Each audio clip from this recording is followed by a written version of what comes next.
కానీ ఈ పనికి మాలిన మంద మాత్రం పిచ్చి పిచ్చిగా చేసి నా కాపురంలో చిచ్చు పెట్టాలని చూస్తే మాత్రం నేను ఎవరిని ఉపేక్షించను, ఎవరిని క్షమించను, ఎవరిని లెక్క చేయను. నేను ఈ విధంగా మాట్లాడుతున్నాను అని నువ్వు బాధపడద్దత్తయ్య. దుర్గమ్మ అని పిలిచేదాన్ని అత్తయ్య అని పిలుస్తున్నానంటే నా సంస్కారం ఏంటనేది అర్థం చేసుకో. నన్ను రెచ్చగొట్టొద్దు. దీని బతుకు ఆగం చేసిన తర్వాత ఇది దగ్గర అవుతుందా? నువ్వు దగ్గర అవుతావా? దాని బతుకుని ఆగం చేసినా దాని బతుకుతో బంతాటాడినా ముందు నా మెడలో తాళి కట్టాడు.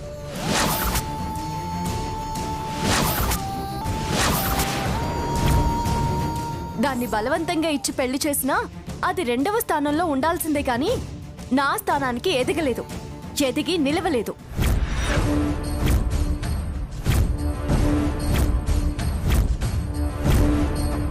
ఏంటే అంత రెచ్చిపోతున్నావు? నువ్వంత ప్రేమ ఆపేక్షలు ఉన్నదానివే అయితే ఇప్పుడు వాడున్న పరిస్థితి ఏంటి? నువ్వు మాట్లాడుతున్న మాటలేంటి? నేను ఇన్ని మాటలు మాట్లాడేలా నన్ను రెచ్చగొట్టేది నువ్వే అత్తయ్య. నా స్థానంలోకి మరొకరిని పిలిపించి ఆ వెంకటలక్ష్మిని బావ ఆరోగ్యం చూడమంటున్నావేంటి? నేను బ్రతికున్నంత కాలం నా భర్త యోగక్షేమాలు నేనే చూసుకుంటాను. భార్యగా నా బాధ్యతలు ఆయనవి, భర్తగా ఆయన బాధ్యతలు నావి. ఎవరు ఇంటర్ఫియర్ అయినా ఎవరిని నేను సహించను. అసలు దాన్ని దూర్చిందే నువ్వు. ఏదో నేను పని చెప్పానని నీలుగుతున్నావేంటి? ఆదిత్యని పనిమాల లక్ష్మి దగ్గరికి తీసుకెళ్ళింది నువ్వే కదే. వాడు దాని మీద మోజు పడేలా చేసింది కూడా నువ్వేగా.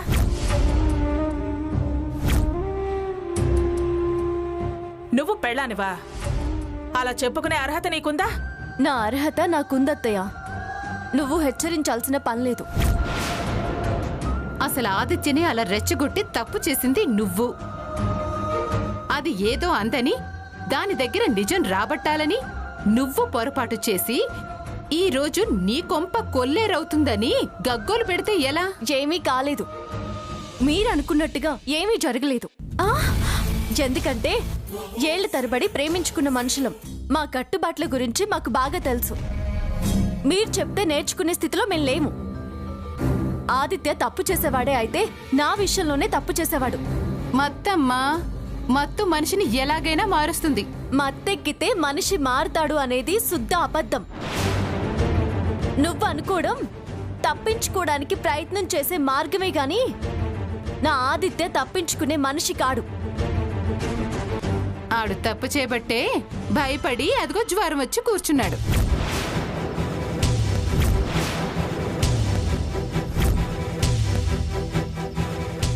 డాక్టర్ అది చెప్పలేదు, వైరల్ ఫీవర్ అని చెప్పాడు.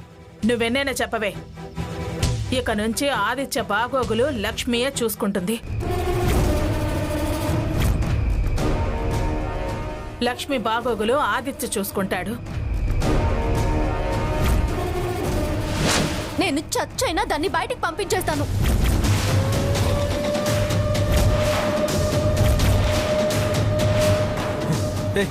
ఆపు తులసి, ఏం మాట్లాడుతున్నావు నువ్వు? నా గురించి ఎవరు పట్టించుకోరా? మీరు జుట్లు పట్టుకుని కొట్టుకుంటారా? ప్రశాంతత లేకుండా చేస్తున్నారు. ప్రతి క్షణం నరకం అనుభవించాల్సి వస్తుంది. నేను ఇక్కడ అస్సలు ఉండను. నేను మా మేనత్ ఇంటికి వెళ్తాను. మేనత్తని అడ్డు పెట్టుకుని అత్తారింటికి వెళ్తావరా? అమ్మా ప్లీజ్ అమ్మా, ప్లీజ్ అమ్మా, నువ్వు దయచేసి మాట్లాడొద్దమ్మా. నా పరిస్థితి ఏం బాగాలేదు. నేను మానసికంగా శారీరకంగా చాలా డిస్టర్బ్ అయి ఉన్నాను. నువ్విప్పుడు అత్త అన్నావు చూసావా, ఆవిడ నాకెప్పుడు మేనత్తేనమ్మా. నేను అక్కడికి వెళ్ళే ఉంటాను. నన్ను తన ప్రాణం కన్నా బాగా చూసుకుంటుంది. ప్రాణం పోస్తుంది, జీవం పోస్తుంది. వరుసకు అత్తైనా అమ్మలా కంటికి రెప్పలా చూసుకుంటుంది. నా కళ్ళు చెమ్మగిలినివ్వదు, నా మనసుని బాధపడినివ్వదు. నేను ఎంత వాణ్ణైనా చిన్న పిల్లల్లాగా నన్ను ఒళ్ళో పెట్టుకుని కాపాడుకుంటుంది.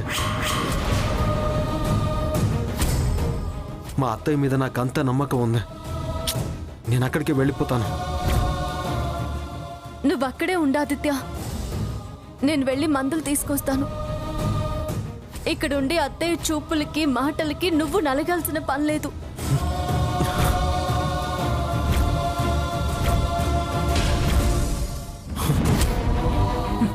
పదవే లక్ష్మి.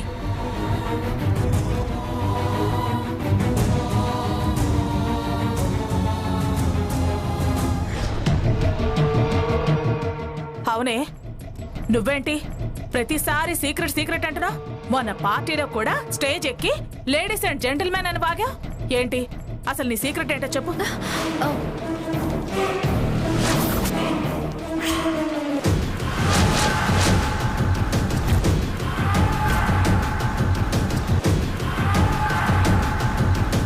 ఇది భయపడి వాళ్ళని భయపెడితే రోడ్డు మీదే మన గతి.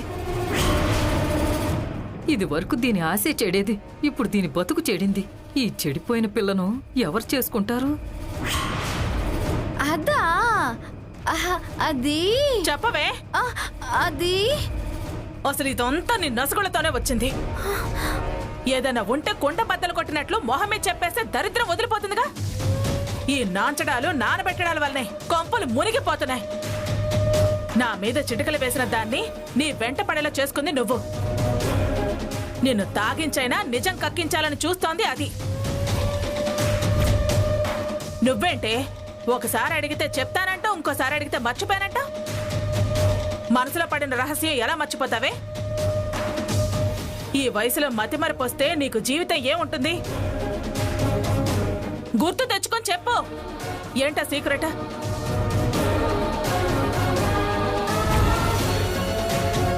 చెప్పవే. మోటాడు.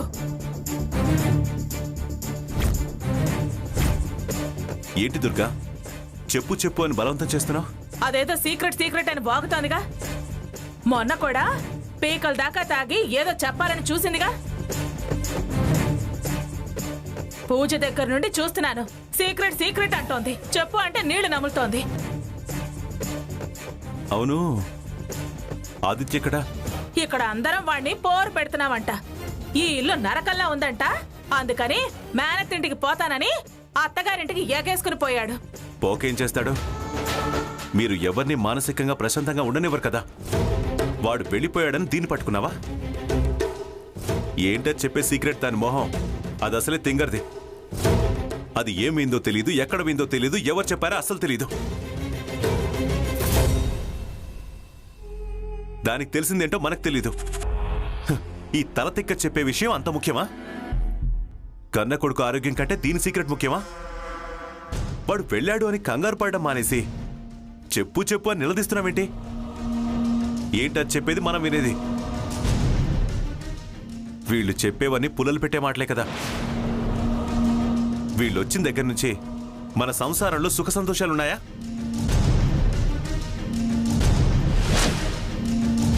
అది చెప్పడం వల్ల వచ్చే ప్రయోజనం ఏం లేదని నాకు అనిపిస్తోంది.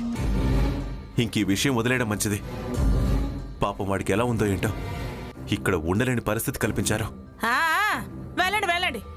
సందు దొరికితే చాలు చెల్లెలింటికి ఎప్పుడు పోదావా? ఇదే కదా మీ ఆలోచన. ఇప్పుడు వాడొకడు వంక దొరికాడు వెళ్ళడానికి. వెళ్ళండి, బయలుదేరండి. చెల్లి ఇల్లా అన్న ఇల్లా కాదు, మనకు ఆదిత్య ముఖ్యం. నీకేమో ఈ వాదనలు పంచాయతీలు ముఖ్యం. కుటుంబాన్ని బజార్న పడేయడం ముఖ్యం. కానీ నాకు నా బిడ్డే ముఖ్యం. ఆదిత్య, తులసి ముఖ్యం. వాళ్లే ప్రాణాలు. దేనికోసం మనం బతికేది? వాళ్ల మీద ఆశతోనే కదా మనం బతికేది. పిల్లల సుఖ సంతోషాల కంటే కావాల్సిందేముంది?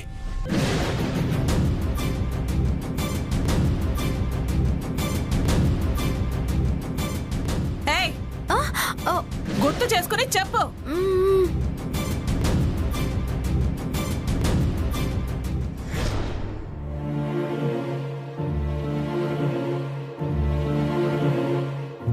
అత్తయ్య, అత్తయ్య. ఏంటి ఆదిత్య, ఏమైంది? అంత నీరసంగా ఉన్నావు? జ్వరం వచ్చింది అత్తయ్య.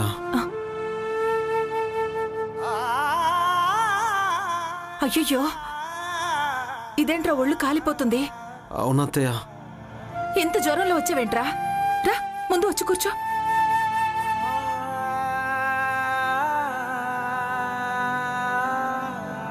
ఇప్పుడు ఏం చెప్పమంటావు అత్తయ్య? నాకు అసలే ఒంట్లో బాలేదు. మనసంతా చిరాగ్గా ఉంది. ఏమైంది ఆదిత్య? అక్కడ అమ్మ, లక్ష్మి వాళ్ళు అందరూ కలిసి నానా యాది చేస్తున్నారు అత్తయ్య. ఇక నుంచి ఆదిత్య బాగోగులు లక్ష్మియే చూసుకుంటుంది. లక్ష్మి బాగోగులు ఆదిత్య చూసుకుంటాడు. నేను చచ్చైనా దాన్ని బయటికి పంపించేస్తాను. నేను అక్కడ ఉండదలుచుకోలేదు. నేను ఇక్కడే ఉంటాను, నీ దగ్గరే ఉంటాను. ఆదరించే వాళ్ళు అమ్మ అవుతారు కానీ అలా హడలు పెట్టేవాళ్ళు అమ్మెలా అవుతారు? నన్ను కొడుకులా కాదు, ఒక పరాయి వాళ్ళ చూస్తుంది, నాతో గొడవ పెట్టుకుంటుంది. చిచి, అలా అనుకురా. వదినకు నువ్వంటే ప్రాణం.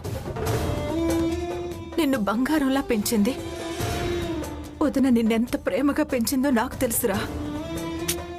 అమ్మంటే నాకు ప్రేమ ఉంది అత్తయ్య, కానీ కానీ ఇవన్నీ ఏంటిది? యాక్చువల్గా తాగిన మైకంలో ఏం జరిగిందో నాకు తెలీదు. ఏం జరిగినా జరగకపోయినా ఇప్పుడు ఆ విషయం గురించి ఆలోచించుకో. ఆ విషయం గురించి ఆలోచించినందుకే నాకు జ్వరం వచ్చినట్టుంది. నాకు భయంగా ఉంది అత్తయ్య. భయపడకు ఆదిత్య, ఏం కాదు. అయినా నువ్వు ఈ పరిస్థితుల్లో ఇక్కడికి రావడం పద్ధతి కాదు. వదిన ఎంత బాధపడుతుందో ఆలోచించు. నీ సంతోషం నువ్వు వెతుక్కుని పారిపోయి వచ్చిన వాడు అవుతావు. లేదత్తయ్య, నేను ఆ ఇంటికి వెళ్ళను. తప్పు నాన్న, ఆ మాట అనొద్దు. అది ఇల్లులా చూడకు, వదిన గుండె. నువ్వలా వదిలేసొస్తే ఆ గుండె ఏమైపోతుంది? ఇంకెప్పుడు ఇలా మాట్లాడకు. నువ్విక్కడుంటే నాకేం ఇబ్బంది కాదు. నేను నీకు అన్నీ చేసి పెట్టడం పెద్ద కష్టమో కాదు. కానీ వదిన మనసు కష్టపెట్టడం నాకిష్టం లేదురా. ఆవిడ నీకు తల్లి అవ్వకముందే నాకు అక్క అయిందిరా. వరసకి వదినే అయినా తోడబుట్టిన దానిలా చూసింది. ఎవరు కల్పించిన కారణాలో తెలియదు, దూరంగా ఉంటున్నాం. విడివిడిగా ఉండాల్సి వచ్చింది. కానీ వదిన అంటే ఇప్పటికీ నాకెనలేని గౌరవం ఉంది. మనిషి మంచిది, మనసు మంచిది. పక్కనున్న వాళ్లే తన ఆలోచన చెడగొట్టారు. అందువల్ల వచ్చిన ద్వేషం అంతే. ఇదిగో చూడు, ఎలా వచ్చిందో అలాగే తొలగిపోతుంది. ఆ రోజు తొందరలోనే వస్తుందని ఎదురు చూస్తున్నాను. రేపటి ఆశరా మీరు. నువ్వు తులసి సుఖంగా బ్రతకడమే కావాలి. ఎలా బతకడం అత్తయ్య? అసలు అసలు నేను అక్కడ బతకడమే కష్టం అనిపిస్తుంది. చిచి, తప్పుడు మాటలు మాట్లాడుకో. వదిన వెంటే బాధపడదు. చూడాదిత్య, ఏదీ శాశ్వతం కాదురా. చీకటి వెలుగుల్లాంటివి పగలు రాత్రి వస్తూ పోతూ ఉంటాయిగా. ఇది అంతే, మీకేమీ కాదురా. నాకు తెలుసు నీ మనసు ఎంత పవిత్రమైందో, నీ ఆలోచనలు ఎంత పవిత్రమైనవో, నీ ప్రేమ కూడా అంతే పవిత్రమైనది.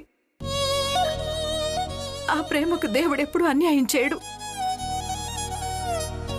జరిగిపోయిన దాని గురించి, జరుగుతున్న దాని గురించి బాధపడకు. తులసి నిన్ను అపార్థం చేసుకోవడం లేదు, అది చాలు మనకి. మీరు ఆశతో ముందుకు వెళ్ళండి. గొప్ప భవిష్యత్తు ఉందిరా మీకు. ఇలా చిన్న చిన్న వాటికి భయపడితే ఎలారా? నువ్వెక్కడికి వచ్చేస్తే అమ్మా నాన్నల్ని అవమానించిన వాడు అవుతావు. ఆ ఇంటి పరువు తీసిన వాడు అవుతావు. ఏం దుర్గమ్మ, నీ కొడుకు నీ మీద అలిగి వెళ్ళిపోయాడంట కదా అని ఎవరైనా అడిగితే వదిన భరించలేదురా. తను ఎలాంటి నిర్ణయాలు తీసుకుంటుందో కూడా చెప్పలేం. జీవితకాలం చేసిన తప్పుకి పశ్చాత్తాపడుతూ బ్రతకాల్సి వస్తుంది. మీరంత దుఃఖం అనుభవించాల్సి వస్తే నేను భరించలేనురా. తప్పు ఆదిత్య, నేను నీకు తోడుగా అక్కడ ఉంటాను. నీకు సేవలు నేను చేస్తానురా. లక్ష్మిని పోటీకి దించిన తులసి బాధ్యత నాది అన్నా. చిన్నప్పుడు నేను నిన్ను ఈ చేతులతో పెంచిన హక్కుతో నేను నీకు సేవలు చేస్తానురా. రా, ఇంటికి వెళ్దాం రా. రా.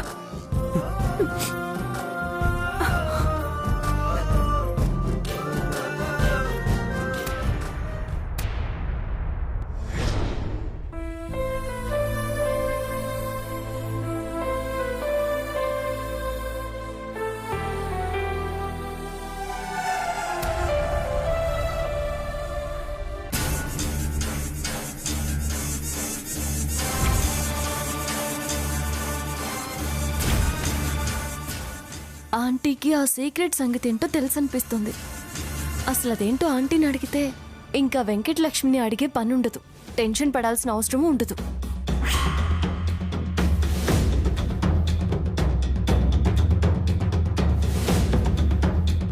మందులు నేనే తేవాలి, అది నా హక్కు బాధ్యత అని ఇంత లెక్చర్ ఇచ్చి ఇప్పుడేంటి యువతల వాడిని వదిలేసి ఆ మందరింటికి వెళుతోంది?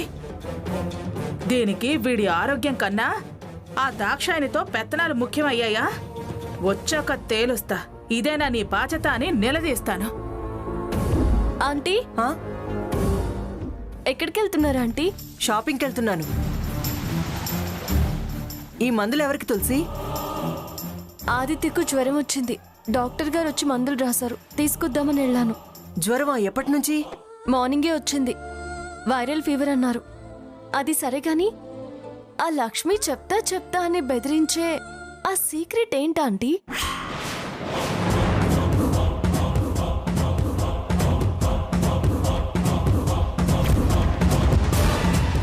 సీక్రెట్ అని అది వాగితే నేనేం చెప్పను దానికి?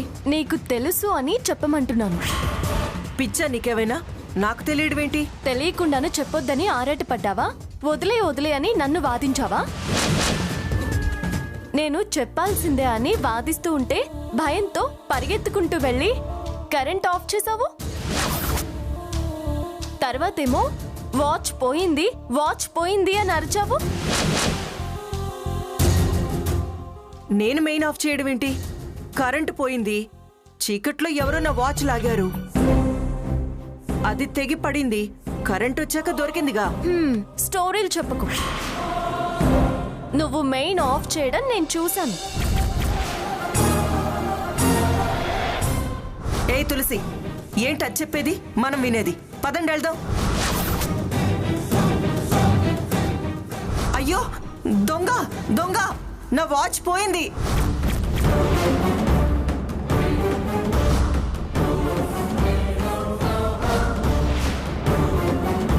అప్పుడు ఆ ఆఫ్, ఇప్పుడు నీకు షాక్. సీక్రెట్ నీకు తెలుసు అని నేను కన్ఫర్మ్ చేసుకున్నాను. అంతా నీ అనుమానం. ఎవరిని చూసి ఎవరు అనుకున్నావు? నేనేం మెయిన్ ఆఫ్ చేయలేదు. నా కళ్ళు నన్ను మోసం చేయవంటి. అనుమానం అందరి మీద నమ్మకం పోగొడుతుంది. చెప్పవా? నాకు తెలీదు.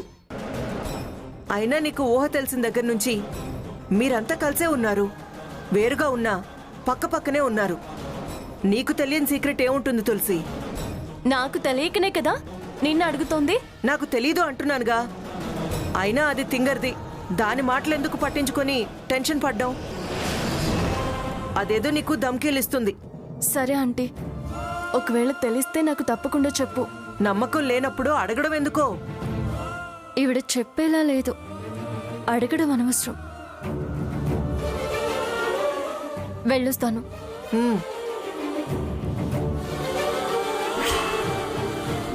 నేను చెప్పాల్సిందే అని వాదిస్తూ ఉంటే భయంతో పరిగెత్తుకుంటూ వెళ్ళి కరెంట్ ఆఫ్ చేసావు. సీక్రెట్ నీకు తెలుసు అని నేను కన్ఫర్మ్ చేసుకున్నాను.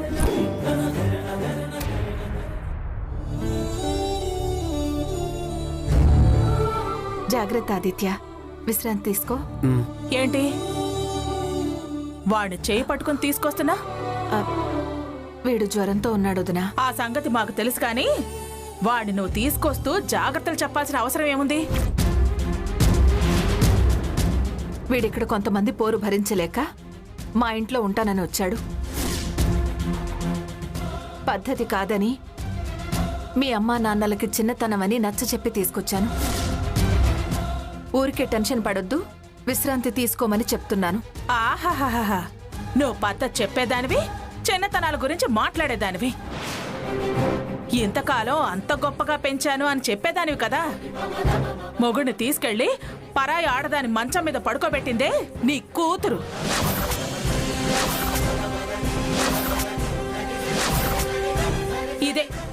ఇదే నీ గొప్ప పెంపకం. అలాంటి పెంపకం పెంచిన నీకు పరాయి వాళ్ళకి నీతులు చెప్పే అర్హత అసలుందా? వదినా, గౌరవం ఇస్తున్నాం కదా అని నీ ఇష్టం వచ్చినట్టు మాట్లాడకు. దాన్ని వంక పెట్టే పనే లేదు. జరిగిందంతా తెలిసి నీ కళ్ళతో నువ్వు చూసి నన్ను ఇష్టానికి మాట్లాడద్దు అంటావేంటి? వీడు నీ ఇంట్లో ఉండటం ఎంత తప్పో, నీ కూతురు నా ఇంట్లో ఉండటం కూడా అంతే తప్పు. వీడిని వదిలేసి వెళ్ళినట్టే దాన్ని కూడా తీసుకుని పో.